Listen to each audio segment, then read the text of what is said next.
সম্ভব না। আমার হাতে প্রতিটা জিনিস ন্যায্য মূল্যে উঠিয়ে দিন। সিন্ডিকেট ভেঙে দিন। যে সিন্ডিকেট চলছে, এই সিন্ডিকেট আমাদেরকে ধ্বংস করে দিচ্ছে। আমার বোনেরা, আমার মায়েরা না খেয়ে থাকে, এই সিন্ডিকেট ভেঙে দিন। বাংলাদেশের বিভিন্ন জায়গায় যে বড় বড় মোকামগুলো আছে, সেই মোকামগুলোতে আপনারা টিম গঠন করে দিন। এই মোকামগুলো থেকে জিনিসপত্র যদি ন্যায্য মূল্যে আপনারা বিভিন্ন বাজারে ছেড়ে দিতে পারেন, তাহলে এটা আমাদের কাছে এসে স্বল্প মূল্যের ন্যায্য মূল্যে আমরা পাবো। আপনারা এই মোকামগুলোতে সরকারি টিম বসান। বসুন্ধরা বাংলাদেশের পক্ষ থেকে আমাদের অন্যতম দাবি, আপনারা যে বিষের দাম অনেক বেড়ে যায়, এই শুল্ক কর যদি কমিয়ে দেন, তাহলে আমাদের কাছে জিনিসগুলো খুব কম দামে এসে পৌঁছাবে। এবং পণ্য খোলা বাজারে পণ্য বেশি বেশি আপনারা আমাদের কাছে পৌঁছে দিবেন, কারণ পণ্য যদি বেশি বেশি বিক্রয় করা হয় খোলা বাজারে, তাহলে আমরা কম দামে সেটা কিনতে পারবো। সর্বোপরি সরকারের পক্ষ থেকে বাজার তদারকির ব্যবস্থা করেন। বসে বসে শুধু গান করবেন, শোনাবেন না, গল্প শোনাবেন না। বাজারগুলোতে হাঁটেন, বাজার নিয়ন্ত্রণ করেন, তদারকি করেন। কি পণ্য কোন দামে আসে, কি পণ্য কোন দামে আমরা কিনছি, সেগুলো তদারকি করবেন। আপনাদের গল্প শুনতে আমাদের আর ভালো লাগছে না। স্বাধীনতার 54টি বছর পার হয়ে গেল, গল্প আর শেষ হয় না। বাংলাদেশের মানুষকে বাঁচান। যদি বাংলাদেশের মানুষকে বাঁচাতে না পারেন, তাহলে সত্যিকার অর্থে সাধারণ জনগণ আপনাদেরকে জুতা পেটা করে নামিয়ে দিবে। কারণ আমি মনে হয় আমার মতো সাধারণ জনগণ কতদিন না খেয়ে থাকবে বলতে পারেন? আপনারা তো সকালে একটা খাবার, দুপুরে একটা খাবার, বিকালে একটা স্ন্যাক্স, রাতে আবার খাবার খেয়ে ভালোই আছেন। কিন্তু আমার বোনেরা ভাইয়েরা তো ভালো নাই। সত্যিকার অর্থে তারা তো ভালো নাই। এদের ঘরে ঘরে হাহাকার, বিদ্যুতের দাম কমে না, পানির কোথাও গ্যাস নাই, অনেক সমস্যায় জর্জরিত বাংলাদেশের মানুষ। অতএব আমাদেরকে বাঁচান, আমরা আপনাদেরকে বাঁচাবো। তা না হলে আপনারা পালিয়ে যাওয়ার পথ পাবেন না। বিজয় হোক বাংলাদেশের, বিজয় হোক বসুন্ধরার। আজকে বসুন্ধরা বাংলাদেশের ডাকে এই শুক্রবারের বন্ধের যারা আমাদের সাথে এসেছেন, ঐক্যবদ্ধ হয়েছেন, তাদের সবার প্রতি ভালোবাসা, শ্রদ্ধা। বিজয় হোক বাংলাদেশ, বিজয় হোক হামলা করছে। তারপরে কি আপনি কথা বলার অধিকারটা কেড়ে নিতে চাইছেন? আর এইভাবে কেড়ে নেওয়ার যে প্রতিযোগিতা, সেই প্রতিযোগিতা বারবার হয়েছে। আমরা বলতে চাই, স্বাধীনতা মানে কিন্তু আমার কথা, আমার কণ্ঠ আপনি স্তব্ধ করে দেবেন সেটা নয়। স্বাধীনতা মানে হচ্ছে আমাকে সত্যিকার অর্থেই আপনি জনগণের পাশে দাঁড়ানোর যে প্রক্রিয়া, সেই প্রক্রিয়া করে দিয়ে জনগণকে সেই সুবিধাটা দিয়ে, সাংবিধানিক সেই সুবিধা সেটি দিয়ে, তারপর তার কথা বলার সুযোগ করে দিয়ে, তার ন্যায্য অধিকার পাওনা তাকে পাওয়ার ব্যবস্থা করে দিয়ে আপনি দেশ সুচারুরূপে পরিচালনা করবেন। কিন্তু আমরা দেখতে পাচ্ছি কি, দেশ কি সুচারুরূপে চলছে? চলছে না। আর এই কারণে আমরা একটা স্লোগান দেই, নতুন ধারার অঙ্গীকার দুর্নীতি থাকবে না। নতুন ধারার অঙ্গীকার দুর্নীতি থাকবে না।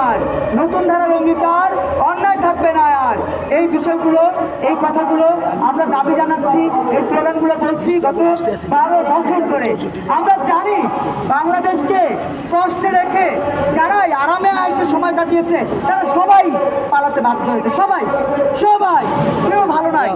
আপনি দেখেন, ইতিহাস দেখেন, আপনি আমাদের যিনি বঙ্গবন্ধু, তার অবস্থা দেখেন, তার সন্তানদের অবস্থা দেখেন, তার পরবর্তী যে কাঠামো তাদের অবস্থা দেখেন, আপনি খন্দকার মোস্তাকের অবস্থা দেখেন, আপনি পরবর্তীতে যারা ক্ষমতা এসছে সাত্তার সাহেবের অবস্থা দেখেন। আপনি কারো অবস্থা কিন্তু ভালো না। জনগণকে যারাই কষ্ট দিয়েছে কেউ ভালো নাই। অর্থাৎ জনগণকে কষ্ট দেওয়ার চেষ্টা না করে, জনগণকে ভোগান্তির মধ্যে না রেখে জনগণের কথা ভাবুন। আজকে আমি নাম বলবো না, নাম বলে কাউকে ছোট করবো না। দেখবেন ফেসবুক পেজ ভেরিফাইড তো হয়েছে, ইউটিউব চ্যানেলটা কোটি কোটি ভিউ হচ্ছে। যাদের কথা বলছি, কারো কারো চাপড়া ঝুলে গেছে। এই হ্যাংলা পাতলা শুকনা ছেলেটা এখন গালগোল ভরে গেছে, চাপি গাড়িতে চলতেছে। কারো নাম বলছি না, দয়া করে ক্ষমা করবেন। কারো নাম বলবো, ক্ষমা চাই নিচ্ছি ভাই, হামলা করেন না ভাই, মাপ চাই, মাপ চাই। কারো নাম বলতেছি না, দয়া করে মাফ করে দেবেন। হামলা করেন না, হামলাকে খুব ভয় পাই, হামলাকে খুব ভয় পাই, ভয় পাই বিধায় এই ব্যতিক্রমী আয়োজন। আমার মায়েরা, আমার বোনেরা লাল কুমড়া নিয়ে দাঁড়িয়েছে। কারণ কি? কারণ আমরা ভয় পাই, আমরা বাঁচতে চাই, দুবেলা দুমুঠো ভাত খেতে চাই। আপনাদের যে চামড়া ঝুলে গেল সেই ইতিহাস আমরা দুদিন পরে জানতে পারবো। আপনাদের যে গাল ভরে গেল সেই ইতিহাস আমরা দুদিন পরে জানতে পারবো। আপনাদের যে রাস্তা থেকে গাড়িতে উঠলেন সেই ইতিহাস আমরা জানতে পারবো। আপনারা যে দুদিন পরে বিয়ে করবেন খুব রমরমা আয়োজন করে সেটিও আমরা জানতে পারবো। আপনাদের যে ব্যাংকে কত টাকা জমা হয়েছে সেটিও আমরা জানতে পারবো। এখন যেমন জানতে পারছি বিবি হারুনের কথা, এখন যেমন জানতে পারছি পলকের কথা, এখন যেমন জানতে পারছি কাদেরের শোরুমে বেডরুমে কারা ছিল তাদের কথা, আগামীতে আপনাদের শোরুমে বেডরুমে কারা থাকছে তাদের কথা আমরা জানতে পারবো। কারণ আপনারাও একই পথের পথিক হচ্ছেন। আপনারা জনগণের কথা ভাবছেন না। জনগণের কথা ভাবলে আজকে লাউয়ের দাম 120 টাকা হতো না। আজকে জনগণের কথা আপনারা ভাবছেন না। এক মুঠে ডাটা শাক সেটির দাম 40 টাকা হয়েছে। 4টা ডাটা 40 টাকা। 40 টাকা তো পাড়ায়ের কোনাও ধরে না। এমন পরিস্থিতিতে বাংলাদেশকে আপনারা নিয়ে আসছেন। আমরা সকল সময় অন্যায় অপরাধ দুর্নীতির বিরুদ্ধে কথা বলছি। কেউ যদি বলতে চান এখন আপনারা অন্যায়ের বিরুদ্ধে কথা বলছেন, অতীতে কোথায় ছিলেন? গত 12 বছরের ইতিহাস দেখেন। আমরা রাজপথে ছিলাম, কথা বলেছি অন্যায়ের বিরুদ্ধে। এই প্রেস ক্লাবের ওয়াল সাক্ষী, এই প্রেস ক্লাবের ইট পাথর সাক্ষী আমরা রাজপথে ছিলাম কিনা। করোনা পরিস্থিতিতে আমরা অনশন করেছি, এখানে বসে অনশন করেছি। বাংলাদেশের কোনো পলিটিক্যাল পার্টি লিডাররা ঘরের বাইরে ছিল না, আমরা অনশন করেছি। কারণ আমরা জনগণের ম্যান্ডেট নিয়ে আসতে চাই, আমরা ক্ষমতায় আসতে চাই না। জনগণের ম্যান্ডেট যদি থাকে ক্ষমতায় আসতে হবে, আসবো। জনগণ যদি বলে হ্যাঁ আপনাকে আমাদের দরকার, আমরা আসবো। জনগণের কথার বাইরে কোনো রাজনীতি আমরা করছি না, আগামীতেও আমরা করবো না। প্রিয় বন্ধুরা আমার, এই পর্যায়ে কথা বলবেন নতুন আদার্স পার্সন, বিশেষ করে গণমাধ্যম কর্মী সাংবাদিক ভাই বোনেরা আছেন ল এনফোর্সমেন্ট এজেন্সি। অনেক সময় ধরে আপনারা কষ্ট করতে আছেন। তো মুখ্য বিষয়টা হলো এই, hour constitution article 34-39 fundamental right, বাঁচার অধিকার, জীবিকার অধিকার, কর্মসংস্থানের অধিকার, চুক্তির অধিকার, এই যে মৌলিক অধিকার, বাঁচার অধিকার, আজকে বাজার অধিকার কোথায়? Completely violate the constitution. বাঁচার অধিকার ভাই, এখন বাজারে গেলে অবস্থা কি? বাজারে গেলে কি অবস্থা বলেন? বাজার কি কোনো সমস্যা আছে? আছে। এমন কোনো জিনিস নাই যার কোনো মূল্য বলতে গেলে আকাশচুম্বী অবস্থা। দেশে জরুরি অবস্থা কখন ঘোষণা হয়? যুদ্ধ অবস্থা, যুদ্ধ পরিস্থিতি, অনাকাঙ্ক্ষিত অরাজকতা, অভ্যন্তরীণ বিদ্রোহ, অভাবনীয় পরিস্থিতির প্রেক্ষাপটে জরুরি অবস্থা ঘোষণা করা হয়। কিন্তু এখন যে দ্রব্য মূল্যের অবস্থা, এটা তো জরুরি অবস্থা ঘোষণার পর্যায়ে পৌঁছে গেছে। গ্রামগঞ্জের সাধারণ মানুষ, শহরের খেটে খাওয়া মানুষ, এদের অবস্থা কোথায়? অনেক সময় অনেক মূল্যবান বলছেন। এইটা নিয়ে ভাবতে গেলে আমার একটা কথা মনে পড়ে। এই পাক ভারতেও আমাদের দেশে একসময় মোগলরা শাসন করত। সেই মোগলদের শেষ সুলতান ছিল বাহাদুর শাহ, যার সমাধি কবরস্থান রয়েছে ওই আঙ্গুনে। সে একজন বিশিষ্ট কবি, লেখক, সুসাহিত্যিক ছিলেন।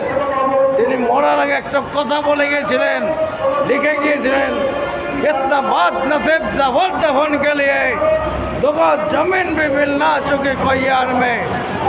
আমাদের বাংলার মানুষের কি এখন বদনসিব, বাজারে গিয়ে কোনো জিনিস কিনতে পাওয়া যাচ্ছে না। এই যে জুলাই আগস্টের বিপ্লবে ছাত্র ভাই বোনেরা কত রক্ত দিলেন, শহীদ হলেন। এর প্রেক্ষাপটে অনেক পুলিশ ভাইরাও হতাহত হলেন। এই যে হতাহত হলেন, এদের ত্যাগের বিনিময়ে আমরা এখন একটা স্থিতিশীল সরকার পাচ্ছি। দেশে গণতন্ত্র চাই, মানুষের খাওয়ার অধিকার, বাঁচার অধিকার, জীবিকার অধিকার, কর্মসংস্থান অধিকার, এটা নিশ্চিত করতে হবে। আমার প্রিয় ভাই, বিশিষ্ট সাংবাদিক মেহেদি ভাই এবং অনেক ভাই বোনের আছেন, আপনারা কষ্ট করে এসেছেন। যতক্ষণ পর্যন্ত সাধারণ মানুষের অধিকার নিশ্চিত না হবে, ততক্ষণ পর্যন্ত সাধারণ মানুষের ভাগ্য পরিবর্তন হবে না। আপনারা আজকে থেকে মাঠে ময়দানে নেমে যান। আবার এই জুলাই আগস্টের বিপ্লবের পরিস্থিতি এই নতুন দলের পক্ষ থেকে যদি এসে যায়, তখন আমাদেরকে দায়ী করলে চলবে না। অনতি বিলম্বে দ্রব্য মূল্য নিয়ন্ত্রণ করতে হবে। ঠিক, সাধারণ মানুষের ক্রয় ক্ষমতার মধ্যে রাখতে হবে। ভাত, গ্রাম বাংলা একটা কথা বলে, ভাত দেওয়ার নাম নাই পিলাবার মরদ। আরে ভাই, আপনারা বড় বড় কথা বলছেন। বিগত 16 বছর 17 বছর একটা দলের কথা শুনতে শুনতে মানুষ একেবারে চার জবাব দিয়ে দিয়েছে। আমরা সেখানে মিডিয়ায় নিয়ে কিছু মন্তব্য করবো না। আমাদের একটাই কথা, সরকার আছেন, আপনারা বাজার নিয়ন্ত্রণ করেন। সবাইকে ধন্যবাদ।